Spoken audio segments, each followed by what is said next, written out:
EVs have definitely become more popular. The problem is that different parts of the world are taking up EVs at different rates. Mm-hmm. So if we look at all of the EVs that are on the planet today, 50% of them are in China. So the US is really lagging in EV adoption.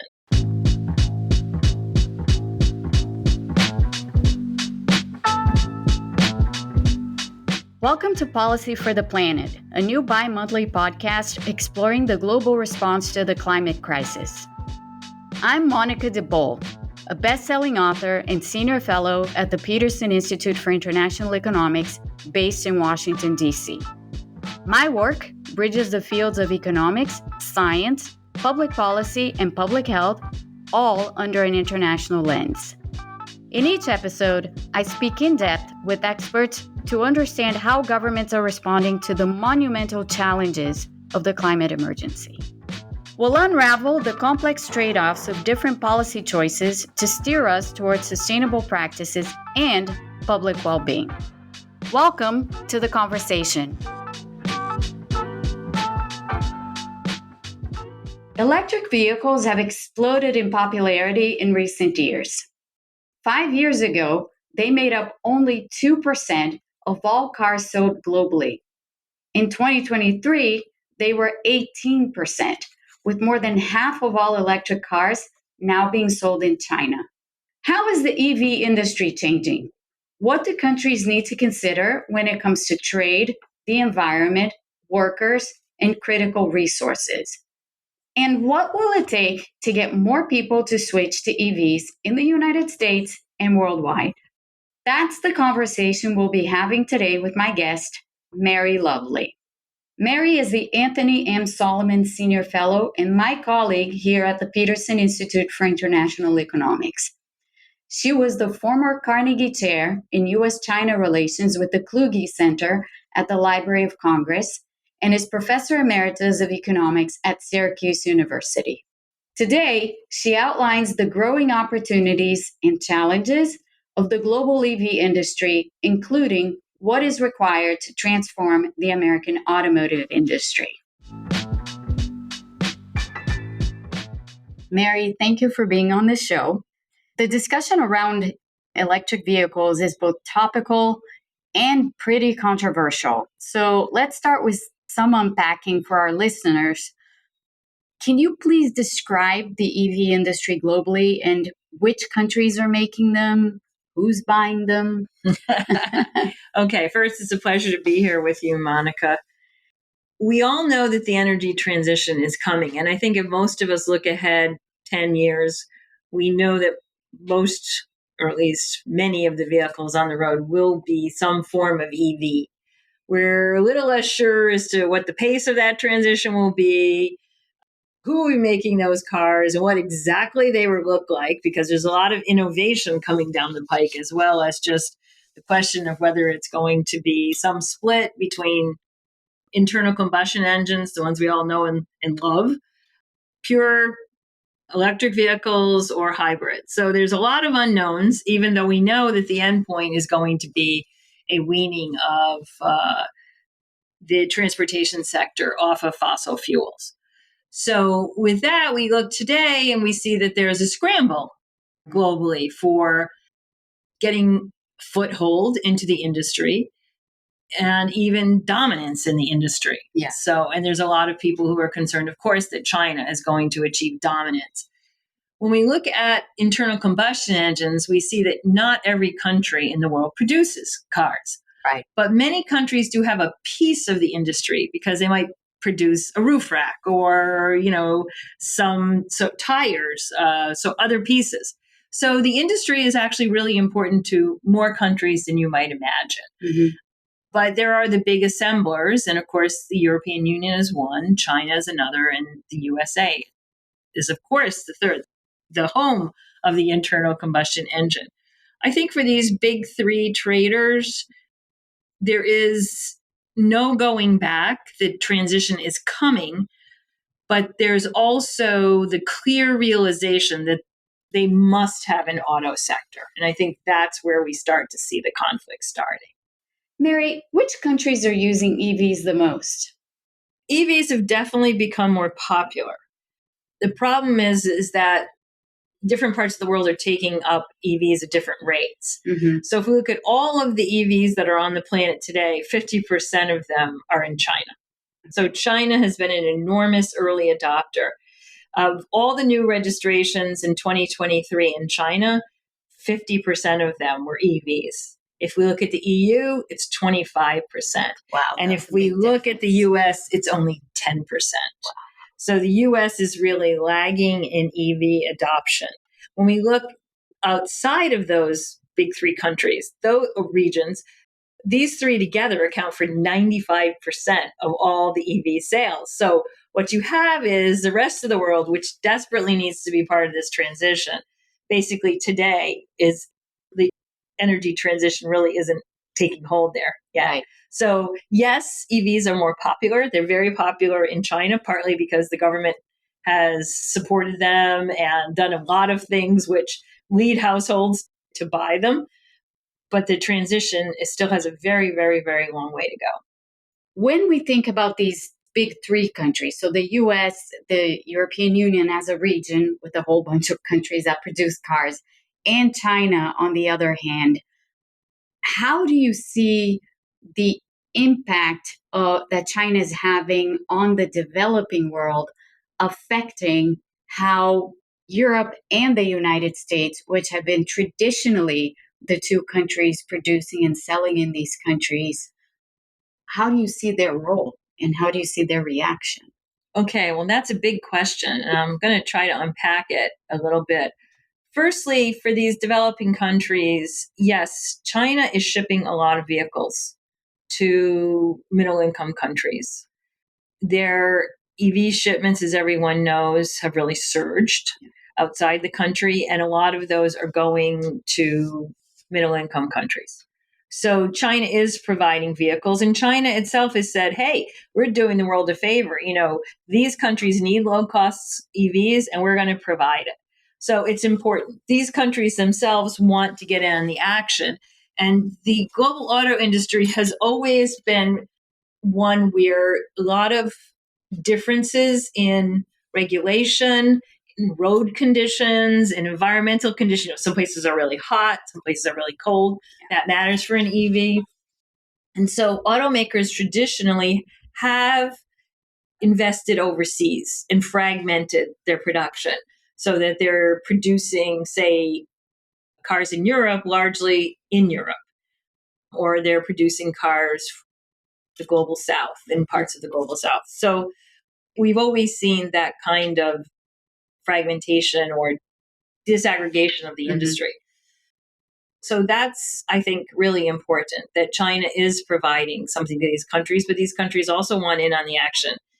Chinese companies themselves, so BYD, XPeng, others, are already going global. They are following this traditional business model of having production and R&D centers in places that they're going to sell.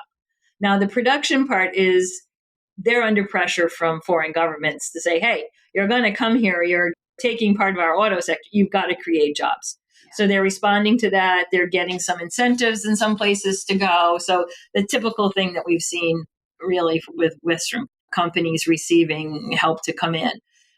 So they are already going global. And that is going to cause trouble because what the United States in particular wants to do, which is to basically keep China out of its supply chains for EVs. Right. You've talked a bit about costs and the fact that, and we're talking about China here, and the fact that China has already advanced to a point where it's been able to produce relatively low cost EVs and hybrids. But if I may, can I ask you more specifically about the cost to build an electric vehicle and how that's changed in recent years? Well, you know, China has many advantages, including that the government got serious about EVs before the US government, for example. I've already talked about adoption here in the US. We're a bit of a laggard on this.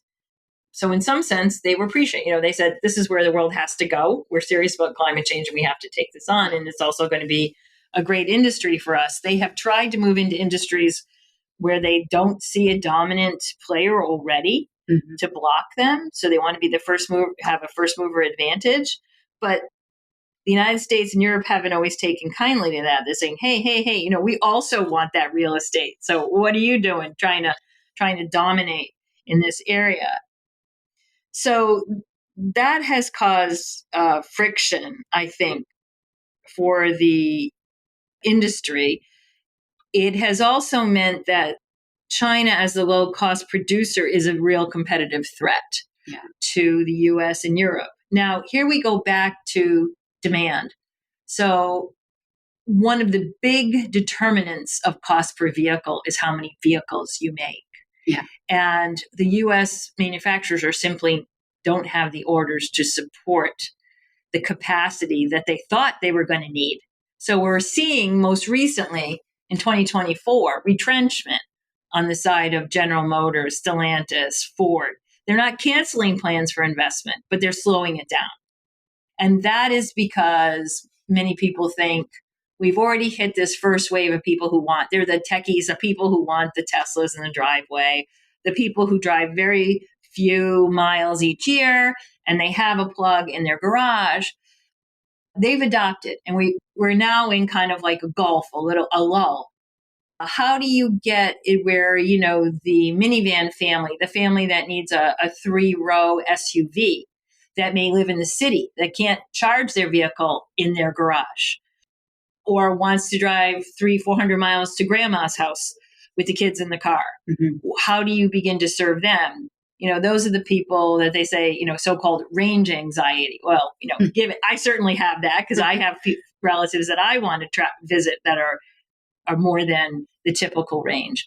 We need to overcome those very legitimate consumer problems.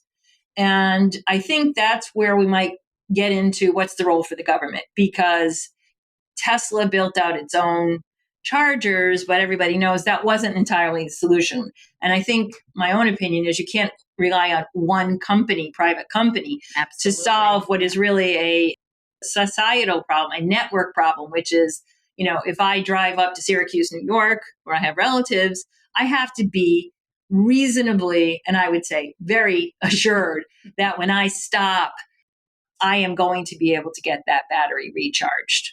If the U.S. government's actions are not sufficient or not efficient enough in producing the desired results, the U.S. is then likely to lag even further behind.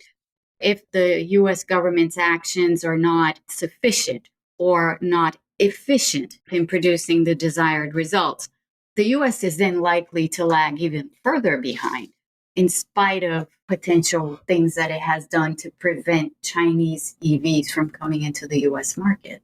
Well, I think I think it's really a concern because you want U.S. adoption to go up so that we can reduce our carbon footprint. You also want our companies to stay competitive for their global sales, but equally important for their domestic sales. I mean, if you look back 10 years, a kid coming out of college could get a very sophisticated small vehicle and have the latest safety equipment and, maybe pay $23,000. So we were in a very good situation, I think, much better than where we were in the 1980s when we had restrictions on the Japanese and the U.S. manufacturers were still thinking we're going to buy gas guzzlers, but the price of gas was much higher. We weren't. So we'd gotten to this sort of nice equilibrium. And now, of course, we're going to EVs and we're kind of throwing all the action up in the air. So then the question is, how can the government help? I think there's 3 different ways, and some of them Americans won't like and will never adopt, and others they would. So one is just mandates. And if you look at what China did, China basically said, after 10 years, you can't register your car. Americans would probably flip out about that, right?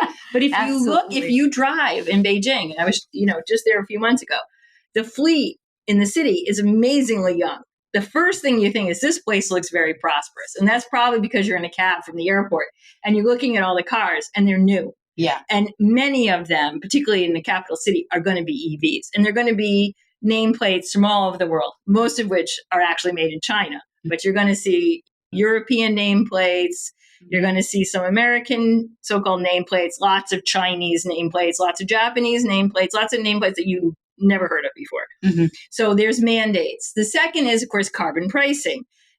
And the Europeans are moving toward this. We just make the price of gas more expensive. And frankly, that would begin to change my mind when I go to the auto dealer. Yeah. Right now, people complain about the price of the gas, but on real terms, it really isn't very high. And so I can still keep driving my gas vehicle without much concern about that. But if we did get carbon pricing, as they will in Europe, we're going to see more people moving to EV. US also has rejected that. Then the last is, of course, subsidies. But Mary, what has the US actually done to encourage EVs? So with the Inflation Reduction Act, the Biden administration took action to encourage a whole host of industries related to the energy transition. Of course, adoption of electric vehicles is one of them. It also answers a lot of questions that people had about how are we going to do this and be fair to auto workers? How are we going to do this and be fair to the communities that house these plants?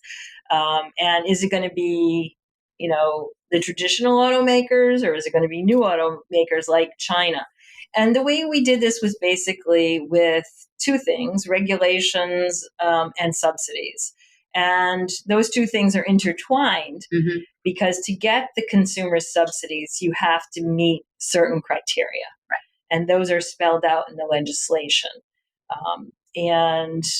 Those subsidies, those consumer subsidies, which are tax credits, but you get them instantly when you buy the car, are really important to encourage consumers to switch from a traditional vehicle to an EV. Now, there is where the politics gets complicated, right? Because with the subsidies, you have to say we're also pursuing these economic resilience goals and national security goals. Yeah. So whether you actually get the subsidy depends on where the critical minerals in your vehicle comes from and where the battery was made. And the timetable to require that 100% of those things meet the targets that the government sets is very rapid. And so there's 3750 credit that's tied to where the battery is made, and the criterion for that is going to be made in North America with North American components. So it's very restrictive. And then secondly, it's another 3750 is on critical minerals criterion, which have to do with coming from countries with whom we have a free trade agreement of some type, and definitely not what we call foreign entities of concern, which here mainly would be Russia, North Korea, and China. But for this, it's going to be China. It's the only one who's going to be in the loop to be the place that we get critical minerals. And as China was early in thinking about these things, they tied up a lot of these supplies. They nailed them down for themselves, not necessarily because they wanted to keep us out, but because they said we have to have a very dependable supply of lithium. Oh, where's the lithium? Oh, maybe it's in Africa. Well, that's risky. Why don't we go in and buy the mine? Why don't we do the refining? So China is actually very dominant in these EV supply chains. And that's been a problem for the US. And the government doesn't want to go in and buy these things. We want to force the private sector to go in and do it. And so we put in these requirements that if you want to get the full 7,500 for your consumers, you're going to have to figure out where you're going to get these critical minerals, and you're going to have to get these batteries from North America. So the 7,500 being the subsidies. Yes, exactly. This full subsidy.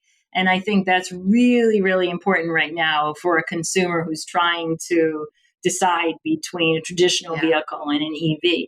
Over time, as the price of EVs come down, and this is a little bit like chicken and egg, right? Yeah. You have to get demand up so that you can get the price down to get the demand up. You know what I mean? So that's where the government's saying, oh, let's entice people to try to buy these to get demand up, and then hopefully we can withdraw the subsidies. And that's what's been done in China. China had a lot of subsidies for consumers to buy EVs, and they withdrew them largely. And they put in some different subsidies now that they're trying to stimulate their own domestic demand for other things. But that was pretty successful in getting consumers to buy.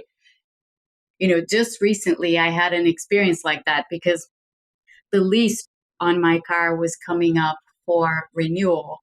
And I was thinking about, should I just renew the lease? Should I get another car? Should I trade it in? What should I do? And in that sort of talking to various people, including friends, I was pretty much convinced that no, just trade it in, get another car exactly like the one that I had before, which is just a traditional car. It's not a hybrid, it's not an EV, although there was the option of getting an EV or a hybrid. And the reason why I went for that is because the hybrid and the EV were so much more expensive. And the lease cost was obviously much higher. What are the issues with critical minerals? You've touched on some of them because you've already mentioned how China, as a first mover in EVs and hybrids, has already secured critical minerals in various places. But can you talk a little bit more about that?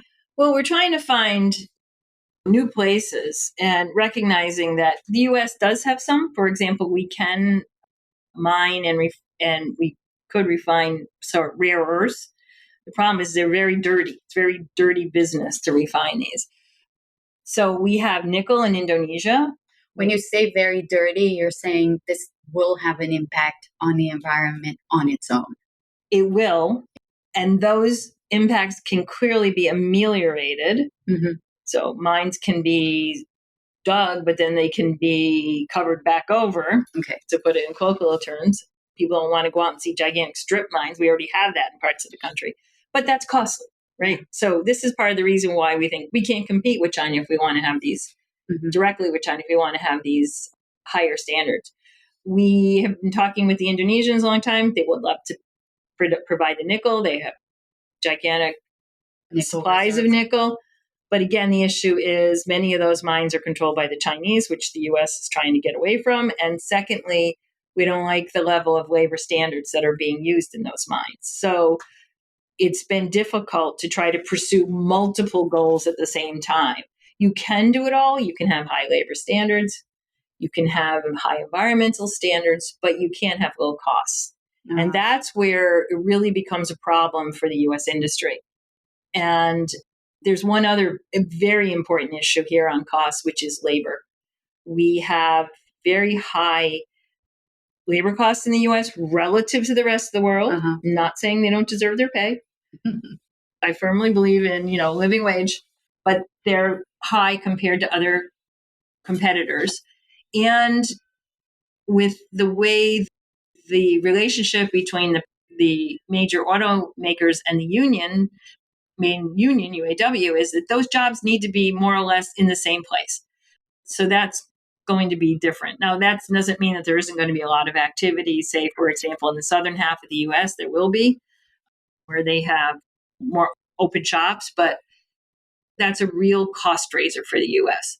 So if you put together the following things, the U.S. must have an auto industry for national security, for our industrial base, to maintain very important supports for communities that have depended on this industry for years. Those are all important goals. So if we have to have it, we need consumers to be able to afford it without the government have to subsidize $25,000. And we need those vehicles to innovate. You've got some real problems. And part of the answer to that has been higher tariffs on Chinese vehicles. In fact, we know that President Biden recently imposed a 100% tariff on top of the tariffs that are already there. And just this week, we heard from the Canadians that they are also going to do the same. So that's pretty much making a kind of fortress North America for the industry to have. Some people think of it as breathing room. The problem is tariffs are very rarely rolled back. We still have a very high tariff on trucks for something that happened 40 years ago. So it's very hard to roll back tariffs. The wild card for North America is, of course, Mexico. And there's a lot of anxiety about Chinese companies coming in and investing in Mexico and producing in Mexico. So under the USMCA, the US, Canada, Mexico trade agreement, there is a requirement that certain parts of the vehicle have to be made in North America. But a lot of people think that that needs to be retooled, to use an industry term, to reflect the actual guts, the inside of an EV, and what we need to do. to prevent a lot of content coming from China. I mean, I personally have mixed views about that. I think competitive pressure on American manufacturers or American-based manufacturers should be is really important. Yeah. We need that to keep costs down, to get people to adopt, and for us to reach our green goals. But on the other hand, you can see when you do the math, they're not going to be able to do that unless they have some umbrella to protect them for some time. 10 years ago, China was not considered an EV powerhouse. How did that change? First of all, the government support. And a lot of people just say it's government support. That's not the whole story. But as I said, it's really important to stimulate demand. And if you think about the energy transition, we all know we're going to have to get consumers to do different things, maybe put solar panels on their house. So there is a role for the government there, and China stepped in. It's a very competitive landscape. An EV, some people have described it as kind of a gigantic iPhone on wheels. I mean, the electronics dominate the vehicle. And so China already was doing all this electronic stuff. So it had comparative advantage in some parts of that. Third, producing, just the chassis and other things. Well, they learned that from the Europeans in the US or all these JVs that they had over time. So they were able to come in and produce these vehicles. How did they do it cheaply? Well, the first few vehicles they produced were not so hot. Like I rode in one probably, 12 years ago, and I felt like, oh my gosh, this is like a golf cart. I will be crushed on 66 in this vehicle, right? So no, and then all of a sudden now you see them when you go into, say, the airport in Brussels, you see what a BVD is going to look like, and it's just completely different. They're a vehicle you would want to drive in. So they quickly came up the learning curve. But as I said, it was already kind of playing to strengths that they had. A very strong innovation environment, again, supported by the government partly, but also by the universities pumping out, there's a battery university. The whole system supports this industrial plan. Right. And of course, CATL is by many accounts or the most innovative battery manufacturer in the world. Is a Chinese company. It is now has licensed some technology to Ford Motor Company to produce in the US, and that's been somewhat controversial, but to my mind is fabulous. Like if they learn from us, we should learn from them. But that's, so that. And then lastly, they didn't have the legacy costs. Our manufacturers can't just turn around and start producing EVs, right? They're producing internal combustion engine vehicles for their existing base. Chinese didn't have that. They didn't have to keep things on the road. They didn't have to keep their dealership stock. They have warranties that they're going to have to fulfill with vehicle parts for 10 years. And they have these legacy, very labor contracts and retirement, obligations that they take into the future. So the fact that we were already established in some ways slowed us down. So I think there's some very understandable reasons why the Chinese were able to move quickly in this. And part of it is government support. But it was a very active private sector and ecosystem that emphasized innovation as well, and a lack of legacy costs. Yeah, this is a really important lesson, I think, because yes, people do think that the whole Chinese story is based on government support. And hearing you speak of the other things that have happened, in particular, the initiatives taken by the private sector is really critical, because I think by and large, that's not the story people have in their heads, right, with respect to China. No, I don't think so. And I think that's a mistake, because it kind of says, well, if government created all this, we can just do the same with the government. And that's not what we're trying to do. But I think it just really simplifies what needs to be a partnership, not only between the government and the private sector, but also society. In US, there's a lot of skepticism about climate change. This is what separates, I think, the US from the EU. The EU, as I mentioned earlier, has 25% market penetration on EV. And when you go to Europe and you talk to people, they're much more cognizant of the need to make that transition sooner rather than later. And they're moving more strongly toward carbon taxes and other things. And perhaps this point plays into also how the US and Europe have reacted to China being what it is in the EV space, right? Because as you already said, President Biden earlier in the year put in these 100% tariffs on EVs, as well as other measures. The European Union, on the other hand, took a while. They were doing an investigation into subsidies and the subsidies that the Chinese and the Chinese companies, the Chinese government have given to EV producers, and how that lowers, obviously that lowers the price and it incentivizes the consumption of EVs and also the exports of EVs and so on. And so this has been an issue for the US, but Europe has taken a completely different approach. They have looked into these subsidies and they've decided that, okay, there were some cases in which these subsidies were, in a sense, excessive, and therefore there should be some tariffs imposed. But it hasn't gone the way of just slapping a 100% tariff across the board.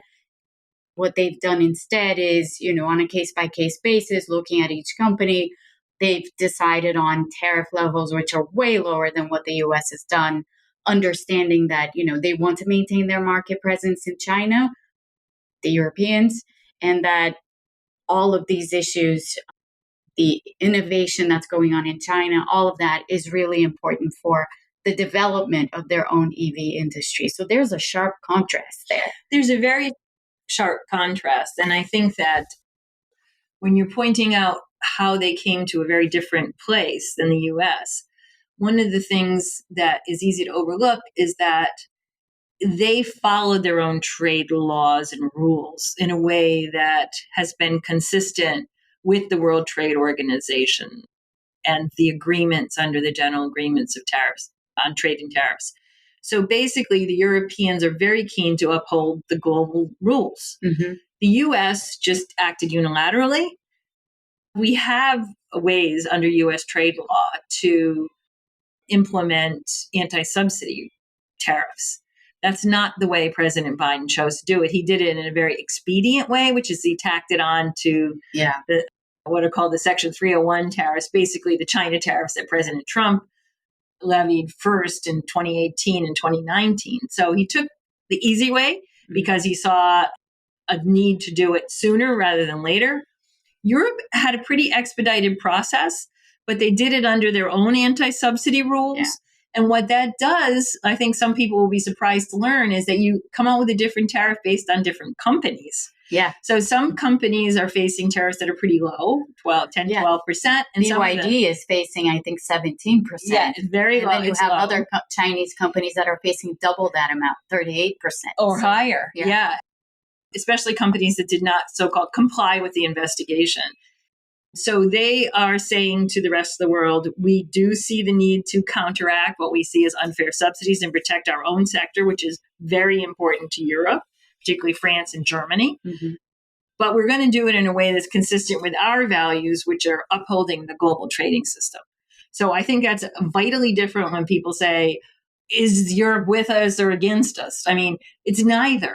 They're doing something different that I think we need to take note of. And they already have, and they will continue to get more Chinese investment into their industry.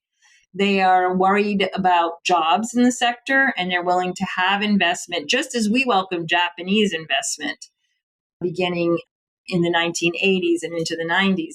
They're going to have BYD, XPeng, other companies investing and creating jobs in Europe. And they see that as important to keeping a healthy sector, both in terms of employment, but also competition and innovation. So it's definitely an area where we're going to see some tension between the Europeans and the Americans. Some Americans say, well, are they blind to the national security concerns? Because, of course, as we've all heard, EVs are information vacuums, right? They're sucking up information, especially as we look forward perhaps to autonomous driving, which many of us think is coming. The Europeans say, there's a way to handle that that's not a total ban. You can have data localization, we have data privacy rules, and we think we can handle those national security concerns in different ways. So there definitely is quite a bit of daylight between the US and the European position on how the EV industry is going to grow in the context of China having a dominant role in the globe right now. And given that they're not shutting out the Chinese automakers in the same way that the US is doing, they get the benefits from having these companies in Europe in terms of, you've already said it, but in terms of innovation, technological transfers, and things like that. So as you put it before, the Chinese learned a lot from us being the US, the European Union. And now what the EU seems to be doing is, okay, controlling for various things. We also want to be able to learn from them. And therefore, we will take action, but our action is going to be limited and according to our trade rules, according to the WTO, and so on and so forth, which is a totally different approach, which begs the question, why does the US want to keep the Chinese EVs out? Well, I think it's a totally different political economy. I mean, in Europe, the European Commission, trade policy is a competency for them. So this is made region wide, but individual countries control whether China can invest. So I think that there wasn't the ability of, say, some federal thing to say, no, this is not going to happen. Yeah. The U.S. has taken a different approach because of our growing belief that China poses a national security risk, that China doesn't play fair. I think we have more extreme views on those things than the Europeans, not that the Europeans don't share many of our concerns. And so the U.S. has taken this approach. I think I would like to make a blanket statement or say the U.S. wants to de-risk, decouple, but the U.S. has not been very clear on exactly what it's going to do with China. For example, the Secretary of the Treasury, Janet Yellen, someone both you and I admire very much as a path-breaking woman economist and an incredible public servant. But she said, we can't decouple from China. That's ridiculous. It's globally destabilizing. It's impossible. And yet there has been no articulation of exactly how we're going to remain in communion in some sense with China. Yeah. Right. The Trump tariffs hit all kinds of things, from toys to advanced products. So which ones are national security risks and which isn't? Is my kid's toy a national security risk? I don't think so. What about the other stuff? So I think the U.S. is gradually coming to a reckoning in some sense of what's its vision for the U.S. and China in the same global economy, not different global economies. Europe doesn't see itself as having the luxury of trying to dominate in such a way. And the U.S. also, I think, is quite myopic. We see ourselves. We often don't see the rest of the world. And that's the benefit of having been not only the dominant economy, but we're such a large continental economy. Yes. Yeah. Trade as a share of GDP is low here. And so we basically are a self-sufficient continental power. And that has shaped our view. Yeah. I think this is a fascinating topic to think about because precisely the questions that we've posed in the beginning and the issues that you brought up in the beginning of this conversation about how the U.S. is currently lagging, and yet there seems to be a gap in terms of looking forward, right? What comes next? How do you then move? What is it that you do? In a sense, there isn't really a strategy that's been laid out for the EV industry in particular. And that's a big contrast, I guess, with China, where the strategy was clear from the beginning and they followed it. Well, I guess I'd take a little exception. I think we are forming a strategy for EV. Okay. It's more extreme than the Europeans in the sense that we've been clear that we're not integrating with China in this area. We have a strategy, we have mandates on critical minerals if you want to get the subsidies. We're bringing battery investments, enormous amount of investment going into the EU and Canada. The automakers and the unions understand they have to make the transition, and they're dancing around each other how they're going to do that. They've made enormous progress. Well, we haven't figured out how we're going to keep this whole thing competitive and innovative. But really when I'm talking about the bigger strategies, how does that fit into the overall relationship? Right. I mean, autos are super important, but the biggest part of the bundle that comes from China is electrical machinery and electronics.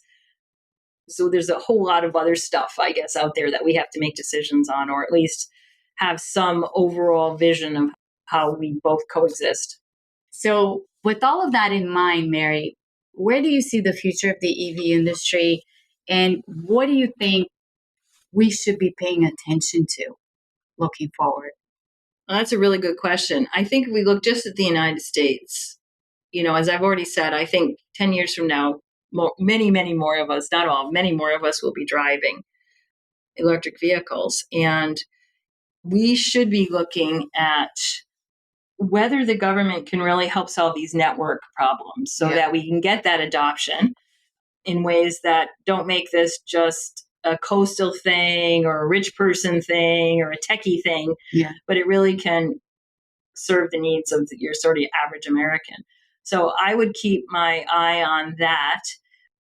On the China side, of course, the big question is, how are they going to go global? They're going global.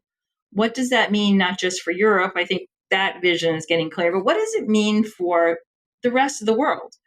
Which, as we saw with 95% of the vehicles today being in the big three, how is that going to roll out? A lot of particularly middle income countries, they want to be in the manufacturing supply chains. They want to be in the critical mineral supply chains. The US, it says, not so fast. You have to have these high labor standards. You have to have these high environmental standards. Other countries are saying, are they pricing us out? Are they just trying to keep us out of markets by saying that we can't exploit our natural advantages? We have a lot of poor people who want to work. And yes, they're not getting US wages. No one expects them to, but you guys don't want us to take advantage of that. So I think that how this plays out in the rest of the world is really important because, policy for the planet, this has to happen for carbon emissions. While we look at the US and the US being a very heavy carbon emitter, these countries, take India, they're growing much faster than the US. And so that's where the carbon emissions are going to grow. And we need to be thinking, let's get them in on this track before they have all the same baggage that we have, which is, all these vehicles that we can last another 15 years. So I think those would be the two things that I would look at.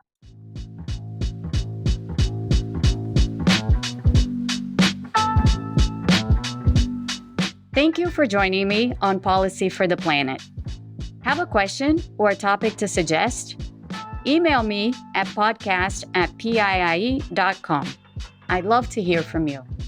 Don't forget to rate, review, and subscribe to Policy for the Planet today so we can keep this podcast going. And even better, please share our show with your friends and colleagues. Special thanks to Jennifer Owens and Alex Martin, our producers, and Melina Kolb, our supervising producer. This podcast is brought to you by the Peterson Institute for International Economics. Learn more at piie.com. Until next time, here's to creating meaningful impact. Stay motivated and stay curious.